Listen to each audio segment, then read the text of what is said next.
اسمع مني، خذ هذه النصيحة، هذه الرسالة لكل مريض.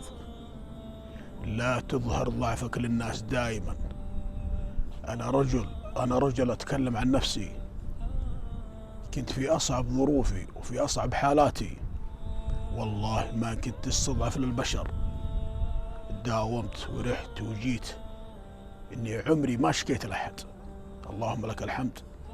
دائما ضعفك ومرضك لا تشكو فيه إلا لله سبحانه وتعالى.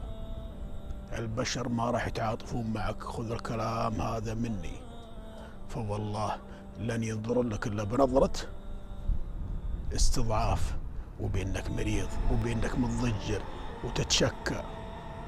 دائما إذا حسيت بالهم والحزن بكل ما تمر فيه في هذه الدنيا، لا تشكي للبشر،